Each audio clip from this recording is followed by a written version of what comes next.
Flight 571 तारीख के सबसे भयानक क्रैश है।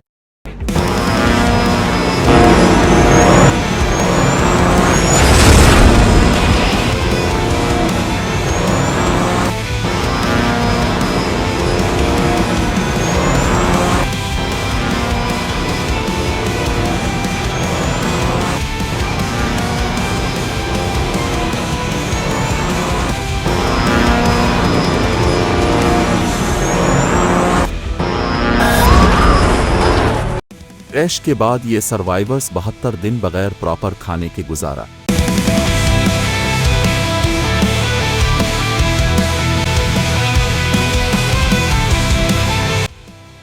किसी ने अपने मरे हुए फैमिली मेंबर्स, दोस्तों और रिलेटिव्स के गोश्त खाने की कोशिश की। कुछ लोगों ने सीटों के अंदर लगे कार्टन को खाने की कोशिश करे।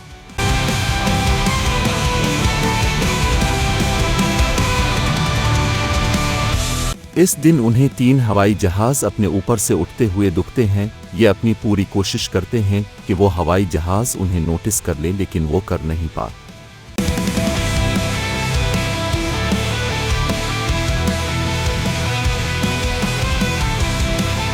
जितने भी लड़कियां इसके लिपस्टिक थी, इसको जमा करके SOS लिखने की कोशिश की।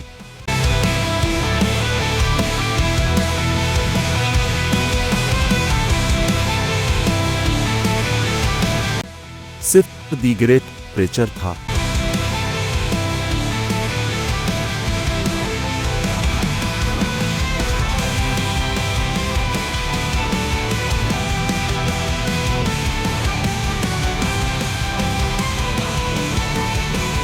बारह अक्टूबर 1972 साउथ अमेरिका के यूरुग्वाय देश से एक छोटा सा हवाई जहाज टेक ऑफ करता है। यह हवाई जहाज जा रहा है चिली देश की सांतियागो में। ये उड़ान सिर्फ 3 घंटे का है, लेकिन रास्ते में बीच में आती है विशाल हैंड्स की पहाड़ियां। साउथ अमेरिका में मौजूद इंडीज माउंटेन रेंज दुनिया की लामसक माउंटेन रेंज और हिमालय की पहाड़ियों के बाद सबसे ऊंची पहाड़ियां भी यही पाई जाती हैं। 12 अक्टूबर के इस दिन पहाड़ियों में तूफान आता है, जिसकी वजह से प्लेन उगे नहीं जा पाता। पायलट्स ये फैसला करते हैं कि वो रास्ते में ही रुक जाएंगे और अगले दिन दोबारा से उठने की कोशिश करेंगे। पायलट्स मेंडोजा शहर में प्लेन को रात के लिए लैंड करा दिया जाता है। अगला दिन 13 अक्टूबर ये जहाज दोबारा से टेक ऑफ करता है दोपहर के 2:20 पर। पायलट ये सोच रहा था कि मौसम साफ हो गया है तो अगले 1 घंटे तक सफर काफी बेहतर रहेगा। 3:21 प्लेन सांतियागो के करीब पहुंच रहा था, लेकिन अभी भी पहाड़ियों में ही था, क्योंकि इस शहर में बहुत ऊंची पहाड़ी है। प्लेन की हाइट कम करने के वक्त अचानक से प्लेन बहुत तेजी से ऊपर नीचे हिलने लगता है। इसी वक्त इसके आसपास बहुत सारे बादल अलिफ जाते हैं। चारों तरफ बादल ही बादल, कुछ दिखाई नहीं देता। अचानक से प्लेन वार्निंग लाइट्स भी चमकने लगती हैं। इसमें एक पैसेंजर खिड़की के बाहर देखता है तो उसे दिखता है कि बादल धीरे धीरे हटने लग रहे हैं, लेकिन फिर देखता है कि पहाड़ी बहुत नज़दीक है। जैसे ही हवाई जहाज बादलों से बाहर निकलता है तो उनके सामने बहुत करीब एक बड़ी चट्टान है। पायलट्स बहुत जल्दी से प्लेन को ऊपर की तरफ मोड़ने की कोशिश करते हैं। पायलट्स मैक्सिमम पावर लगाते हैं प्लेन को ऊपर मोड़ने के लिए, लेकिन अफसोस प्लेन के पीछे का हिस्सा पहाड़ी से टकरा जाता है। ऊपर जाते वक्त प्लेन के पीछे का हिस्सा बिल्कुल अलग हो जाता है। प्लेन के पीछे की जो 2 सीट थे वो भी हवा में बाहर उड़ जाती है। 3 पैसेंजर भी उसके साथ उड़कर हवा में गायब हो गए। कुछ सेकंड तक ये प्लेन ऊपर जाते हैं, लेकिन पर अचानक से नीचे गिरने लगता है। कुछ मिनटों बाद प्लेन का लेफ्ट विंग पहाड़ से क्रैश कर जाते हैं। अब प्लेन का सिर्फ फ्रंट पोर्शन बचा था, जो सीधा जाकर ग्लेशियर में गिरता है और 340 किलोमीटर पर घंटे की स्पीड से ये इस ग्लेशियर पे स्लाइड करता है और 700 मीटर नीचे एक आखिरी टकराव होता है। प्लेन में सब कुछ तहस-नहस हो गया। प्लेन का कॉकपिट पूरी तरीके से क्रैश हो जाता है और 2 पायलट्स उसे वक्त मारे जाते हैं। यह हवाई जहाज अब एंडीज की किसी अनजान पहाड़ी पे 3570 मीटर की ऊंचाई पर टूटा हुआ पड़ा है। लेकिन यहाँ हैरानी की बात यह है कि प्लेन में बैठे 45 लोगों में से 33 लोग अभी भी जिंदा हैं। ये इस क्रैश को सरवाइव कर गए हैं, लेकिन इसमें कुछ लोग बहुत जख्मी हैं। दोस्तों, इस क्रैश के एक दिन बाद 2 सर्वाइवर्स ऐसे थे जिन्हें ज्यादा चोट नहीं पहुंची थी। इनमें सबसे पहले 19 साल के रॉबर्ट टूकनीजा और दूसरे 20 साल के गुस्ताखो ज़र्बीनो। ये दोनों लड़के मेडिकल सर्टिफिकेट भी थे। जल्दी से ये काम पर लग जाते हैं ये देखने के लिए कि कौन कौन जिंदा बचा है और कैसे उन लोगों की मदद करी जा सकती है। ये देखते हैं कि कई पैसेंजर्स बहुत ज्यादा जख्मी हैं। इनमें से एक पैसेंजर है 23 साल का फर्निंदो फराडव, जो सकल फ्रैक्चर की वजह से अब कोमा में है। जितना उनसे हो सकता था ये 2 मेडिकल स्टूडेंट्स कोशिश करते हैं बचे हुए सर्वाइवर्स की मदद करने की। दूसरी तरफ इस प्लेन के गायब होने के 1 घंटे के अंदर अंदर ही रेस्क्यू सर्विस को नोटिफिकेशन पहुंच जाती है। 4 हवाई जहाज तैयार किए जाते हैं सर्वाइवर्स को सर्च करने के लिए। शाम से लेकर रात तक ये क्रैश साइट को ढूंढने की कोशिश करते हैं, लेकिन उनको कुछ नहीं मिलता। अब यहाँ प्रॉब्लम ये थी कि ये हवाई जहाज वाइट कलर का था और ये एक ऐसा जगह था जहाँ चारों तरफ वाइट स्नो और अलिफ्सा मौजूद थी। बर्फीली पहाड़ियों में इसे ढूंढना बहुत मुश्किल काम था। 13 अक्टूबर की रात बचे हुए पैसेंजर्स बड़े होपफुल थे, इन उम्मीद में कि किसी तरीके से वो एक रात यहाँ गुजार लें। अगले दिन उन्हें कोई ना कोई तो ढूंढ ही लेगा। बदकिस्मती से इसी रात को 5 पैसेंजर सरवाइव नहीं कर पाते। सर्वाइवर्स का नंबर अब 33 से 28 पर उगा है। इन जिंदा बच्चे लोगों ने प्लेन की बच्ची कच्ची बॉडी को इस्तेमाल किया शेल्टर के तौर पर और अंदर गर्म रहने के लिए प्लेन के पीछे के हिस्से को बंद कर दिया। अगला दिन 14 अक्टूबर अर्जेंटीना, चिली और यूरुग्वाय देश से 11 अलग अलग हवाई जहाज सर्च ऑपरेशन में लगाते हैं। ये प्लेन्स सह जगह पर मौजूद थीं, लेकिन क्रैश साइट को ढूंढ नहीं पा रहे थे। बच्चे हुई सर्वाइवल ट्राई करते हैं कि वो लिपस्टिक का इस्तेमाल करके प्लेन की छत पर SOS लिखे, लेकिन जब S लिखना शुरू करते हैं तो जल्द ही रियलाइज करते हैं कि उनके पास इतनी लिपस्टिक नहीं है कि वो सारे लेटर्स लिखे।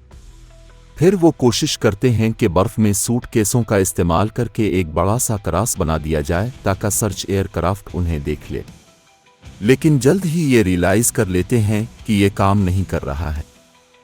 इस दिन उन्हें 1 नहीं 2 नहीं बल्कि 3 हवाई जहाज अपने ऊपर से उठते हुए दिखते हैं। ये सर्वाइवर्स अपनी पूरी कोशिश करते हैं कि हवाई जहाज हमें नोटिस कर ले, लेकिन बदकिस्मती से वो भी सर्वाइवर्स को नोटिस नहीं करता। एक और दिन इसी कोशिश में गुजर जाता है। अगला दिन 15 अक्टूबर बचे हुए लोग रियलाइज करते हैं कि उन्हें जिंदा रहने के लिए पानी की ज़रूरत है। एक पैसेंजर जिसका नाम फीटू सिराज था, वो पानी निकालने का तरीका ढूंढ लेते हैं। वो एक मेटल की शीट का इस्तेमाल करते हैं। वो धूप को कंसंट्रेट करके बर्फ को मेल्ट करता है और इससे खाली बोतलों में पानी को लिक्विड करते हैं। इसके साथ साथ कई पैसेंजर्स सीट पर जो लगी गुड्डियां थी उन्हें स्नो शूज की तरह इस्तेमाल करने लगते हैं। अगला दिन 16 अक्टूबर क्रैश के 3 दिन बाद फर्नांडो पराडो जाग उठते हैं अपने कोमा से। जैसे ही उन्हें होश आता है उन्हें दुखता है कि उनकी मां क्रैश में मारी जा चुकी है और उनकी 19 साल की बहन बहुत सीवियरली इंजर्ड है। पराडो अपनी बहन को जिंदा रखने की पूरी कोशिश करते हैं, उनके लिए खाना पानी लेकर आती हैं, लेकिन क्रैश के 1 दिन बाद उनकी बहन भी गुजर जाती है। यहाँ एक और प्रॉब्लम थे, स्नो ब्लाइंडनेस की। जब सूरज की अल्ट्रावायलेट रेज पहाड़ियों पर मौजूद बर्फ और स्नो से रिफ्लेक्ट करती हैं तो इससे आपकी आंखें भी डैमेज हो सकती हैं। इन सर्वाइवर्स के पास टोटल में सिर्फ 3 पैसेंजर के साथ सनग्लास थे।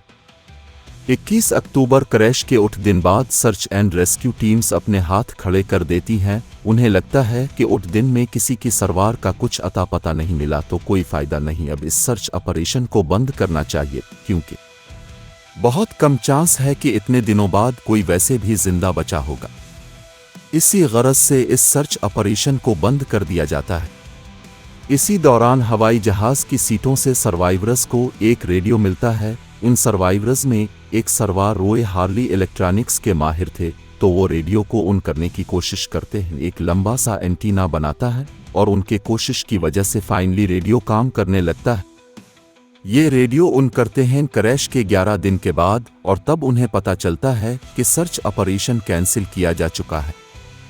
इन लोगों का दिल पूरी तरीके से बैठ जाता है, कुछ लोग रोने लगते हैं। फर्नांडो प्राडो इकलौते थे जो ज़्यादा रिएक्ट नहीं की इस खबर को सुनने के बाद, क्योंकि उनके मन में कुछ और प्लान बन रहा था। 11 दिन तक सर्वाइवर्स को खाने की सख्त कमी महसूस होने लगी। उनके पास वैसे भी ज़्यादा खाना था नहीं। शुरू में सिर्फ कुछ चॉकलेट थे, 3 छोटे जार जैम के, 1 अलमंड का, 1 बादाम का डब्बा था, कुछ डेट्स थी, कुछ कैंडीज, कुछ ड्राइड पिलमिस और वाइन की कुछ बोतल, 1 टन था मसल्स का। क्रैश के कुछ दिन बाद ही उन्होंने इस सारे खाने को रेशन करना शुरू कर दिया था। हर दिन बहुत थोड़ा थोड़ा खाते थे। खाना अब बिल्कुल ख़त्म होने लगा था। 3800 मीटर की हाइट पर यहाँ कोई पेड़ पौधे नहीं थे, न ही कोई जानवर थे जिन्हें मार कर खाए जा सके। 11 दिन तक खाना पूरी तरीके से ख़त्म था और कुछ लोगों ने प्लिनस के कुछ पार्ट्स को खाने की कोशिश कर रही, जैसे कि सीटों के अंदर लगे कार्टन को और सीटों पर लगे लेज़र को खाने की कोशिश कर रहे, लेकिन इससे वो और बीमार ही पड़ गए। ऐसी सिचुएशन में जब भूखे मरने के अलावा और कोई ऑप्शन बचा नहीं था, तो सर्वाइवर्स ने अपने मरे हुए दोस्तों और रिश्तेदारों को खाने की कोशिश की। ये फैसला लेना बिल्कुल भी आसान नहीं था, क्योंकि ज़्यादातर लोग जो मारे गए थे वो दोस्त थे, क्लासमेट्स थे, फैमिली मेंबर्स थे या रिलेटिव्स थे। कुछ लोगों ने खाने की कोशिश करी लेकिन उनसे बिल्कुल हज़म नहीं हुआ। उन्होंने इस वक्त मना कर दिया, लेकिन 2 दिन जब और गुजरे जब और कोई रास्ता ही नहीं देखा, तो आखिरकार उन्होंने भी इंसानों की मैट को अपना खाना बनाया। 29 अक्टूबर क्रैश के 16 दिन बाद सर्वाइवर्स के हालात इससे बदतर हो नहीं सकते थे, लेकिन फिर इसी रात एक बहुत बड़ी गिरजती हुई आवाज़ उन्हें सुनाई देती है। पता चलता है कि अचानक से एक एवलांच उगा है। बर्फ के पहाड़ी के ऊपर से इतनी तेजी से गिरती है कि इस प्लेन के टुकड़े में पूरी तरीके से भर कर जाती है। 8 लोग बर्फ के अंदर गुम होकर सांस की कमी की वजह से मारे जाते हैं। अब बचते हैं सिर्फ 19 लोग। ये बचे हुए 19 लोग भी बर्फ के अंदर एक छोटी सी जगह में दबे हुए हैं। प्राडो एक मेटल पूल का इस्तेमाल करते हैं, बर्फ के अंदर एक हॉल बनाने की कोशिश करते हैं। बड़ी मुश्किल से बाहर निकल जाते हैं, मगर बाहर निकलते ही अचानक से उन्हें देखता है कि बर्फ का तूफान अलिफ रहा है और जिंदा रहने के लिए वापस इस बर्फ में जाकर ही बैठना समझदारी होगी। अगले 3 दिन तक बचे हुए सर्वाइवर्स वापस बाहर निकल जाते हैं। जब मौसम साफ होता है और बाहर निकलकर ये बच्चे कुछ लोग रियलाइज करते हैं कि उन्हें कोई बचाने आने वाला नहीं है। उन्हें यहाँ से निकलने का तरकीब खुद ढूंढना पड़ेगा। कनीजा, फराडव और वज़िंटन सबसे मजबूत सर्वाइवर्स में से थे, तो सब लोग मिलकर ये फैसला करते हैं कि उन तीनों को थोड़ा ज़्यादा खाने का राशन दिया जाए और सबसे गर्म कपड़े इन्हें दिए जाएं, क्योंकि ये लोग कोशिश करेंगे। पैदल चल के मदद ढूंढने के लिए सबसे पहला काम था लोकेशन का अंदाज़ा लगाना। अब इन लोगों ने अंदाज़ा लगाया कि अगर हम ईस्ट की तरफ में कुछ किलोमीटर दूर चलेंगे तो हम ज़रूर चली देश के कुछ कंट्री में पहुंच जाएंगे। लेकिन यह अंदाज़ा उनका बहुत गलत था, क्योंकि क्रैश साइट 89 किलोमीटर वेस्ट में थी और ये लोग ईस्ट की तरफ चल पड़े। 15 नवंबर को 33 दिन क्रैश के बाद ये 3 लोग निकल पड़ते हैं मदद ढूंढने के लिए। घंटों तक ईस्ट की तरफ चलते और देखते हैं कि उनकी अपने ही हवाई जहाज़ का पीछे का टुकड़ा गिरा हुआ मिलता है। ये वही हिस्सा था जो पहले ही टूट गया था। इसके अंदर उन्हें बहुत सारे सूटकेसेस मिलते हैं, चॉकलेट्स के 3 मैट पीट्रीज, रम की 1 बटल, एक्स्ट्रा कपड़े, कॉमिक बक्स और थोड़ी बहुत दवाइयाँ भी। और इसके साथ ही साथ उन्हें मिलता है जहाज़ का 2V रेडियो सिस्टम, एक ऐसा रेडियो जिससे बाहर और अंदर मैसेज भेजा जा सकता है। ये तीनों डिसाइड करते हैं कि ये जो एयरक्राफ्ट का रेडियो है इसे ही चालू करने की कोशिश करी जाए। क्यों ना हम हवाई जहाज़ से कुछ बैटरीज निकालने की कोशिश करें और फिर इस रेडियो को चालू करने की कोशिश करें, फिर हम बाहर अपनी SOS कॉल भेज सकते हैं। प्लान के इस हिस्से में उन्हें 24 किलो की बैटरीज मिलते हैं, लेकिन ये बहुत ही भारी थी, तो उन्होंने डिसाइड किया कि उसे यहीं से चालू करने की कोशिश करते हैं। वापस जाकर ये रोए हार्ली की मदद लेते हैं, जिन्हें इलेक्ट्रॉनिक्स की माहिर थी। लेकिन अफसोस ये प्लान भी नाकाम था। बात असल में ये थी कि एयरक्राफ्ट का इलेक्ट्रिकल सिस्टम 115 वोल्ट AC में काम करता था और जो बैटरी थी वो 24 वोल्ट DC की थी। उन्हें कनेक्ट करने का उनके पास कोई जरिया नहीं था। कुछ दिन तक ये पूरी कोशिश करते हैं रेडियो को चालू करने की, लेकिन कोई रास्ता नहीं मिलता। अब अगर जिंदा बचना है तो वेस्ट की डायरेक्शन में सफर शुरू करना पड़ेगा। 11 दिसंबर क्रैश के 59 दिनों के बाद एक इवलेंच आता है। ये इवलेंच तो बड़ा नहीं होता, लेकिन इनमें 3 और सर्वाइवर्स मारे जाते हैं और अब बचते हैं सिर्फ 16। वेस्ट की डायरेक्शन में पहाड़ियों पर चढ़ने के लिए उन्हें रात में सोने का कोई तरीका चाहिए था, तो सर्वाइवर्स में एक 18 साल का लड़का था, कार्लोस मैकबेल, अपने साथ नीडल्स और स्विंग किट लेकर चला था। इसका प्लान था कि अलग अलग कपड़ों को साथ में मिला दें और एक बड़ा सा स्लीपिंग बैग बना दें। यही दिन 12 दिसंबर 2 महीने पूरे हो चुके हैं। ये 3 बहादुर आदमी पराडो, कनीसा और वॉशिंगटन निकल पड़ते हैं ग्लेशियर पर चढ़ने के लिए। उनका मतलब था कि उन्हें पहले पहाड़ी के ऊपर जाना होगा और उन्हें उम्मीद कि ये पहाड़ सिर्फ कुछ किलोमीटर ही दूर है, तो ये आसानी से 2-3 दिन के अंदर ये चलकर मदद ढूंढ लेंगे। यहाँ डांसेस की इतनी बुरी हालत थी और ऊपर से उनके पास कोई नक्शा भी नहीं था और न ही कोई कंपास था, और इतनी हाइट पर हवा भी काफ़ी कम हो जाती है, ऑक्सीजन की कमी महसूस होने लगती है। लेकिन इसके बावजूद भी ये आगे बढ़ते रहते हैं और धीरे धीरे कदम बढ़ाते। ये तीनों एक स्लीपिंग बैग में एक दूसरे से जितना करीब रह सके इतना करीब रहकर सोते थे और सूरज के निकलते ही ये चलना शुरू करते थे। धीरे धीरे कदम से कदम मिलाकर ये आगे बढ़ते रहते हैं। 3 दिन मुसलसल आगे बढ़ते जाते हैं और चौथे दिन की सुबह उन्हें देखता है कि ये रास्ता तो ख़त्म ही नहीं होता। खाने की कमी की वजह से विस्टन वापस मोड़कर क्रैश साइट पर चला जाता है और बचे हुए 2 लोग ही आगे बढ़ेंगे ताकि खाने की कम ज़रूरत पड़े। पराडो और कनीजा आगे बढ़ते रहते हैं, पहाड़ी चढ़ते रहते हैं। 3 घंटे बाद ये पहाड़ी की पैक पर पहुंचते और उन्हें देखता है कि चारों तरफ दूर दूर तक पहाड़ियां ही पहाड़ियां, बर्फीली पहाड़ियों के अलावा कुछ नहीं नजर नहीं आ रहा। बड़ी मुश्किल से कोशिश करते हैं कि कुछ तो और दिखाई दे।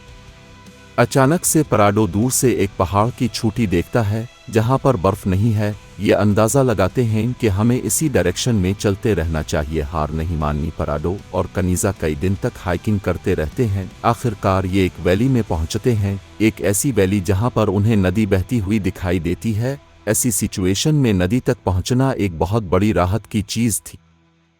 पराडो और कनीजा नदी की डायरेक्शन में जाते रहते हैं और फाइनली 9 दिन तक हाइकिंग करने के बाद 20 दिसंबर को उन्हें नदी के दूसरे किनारे घोड़े पर बैठे 3 लोग दिखाई देते हैं। पराडो और कनीजा बहुत आवाज़ें देती है और चलाने की कोशिश करते हैं, लेकिन नदी का शोर इतना ज़्यादा है कि उनका आवाज़ पहुंच नहीं रही।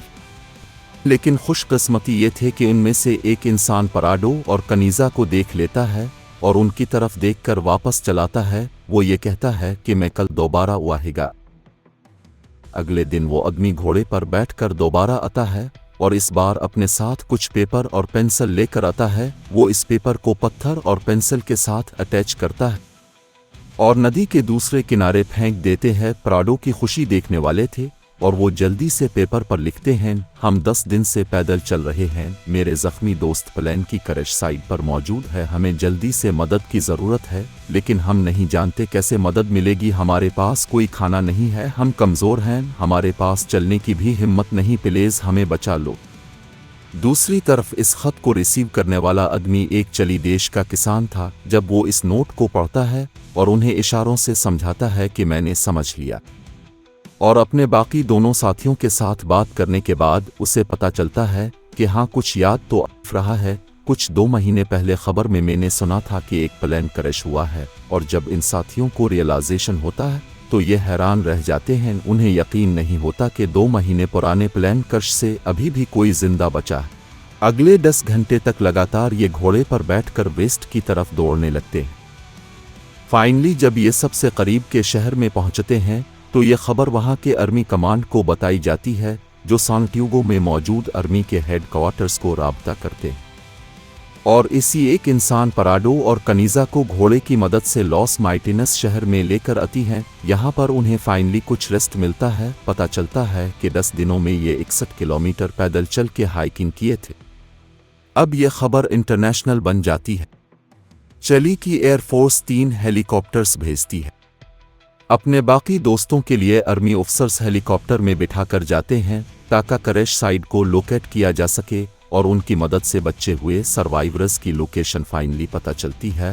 आर्मी कमांडर्स को 22 दिसंबर 1972 70 दिन बाद क्रैश के 2 हेलीकॉप्टर सर्च एंड रेस्क्यू के फाइनली पहुंचते हैं। बचे हुए 16 सर्वाइवर्स के पास सर्वाइवर्स यहां से रेस्क्यू किए जाते हैं। बहुत बुरी हालत थी, लेकिन आखिर में इन सर्वाइवर्स को वापस अपने घर सही सलामत पहुंचा देते हैं। दोस्तों, ये दुनिया उम्मीद को लेकर जिंदा है। अगर आपने कुछ करने का फैसला किया और आपके अंदर सब्र है और इंसानियत है तो क्या कुछ करने इम्पॉसिबल है।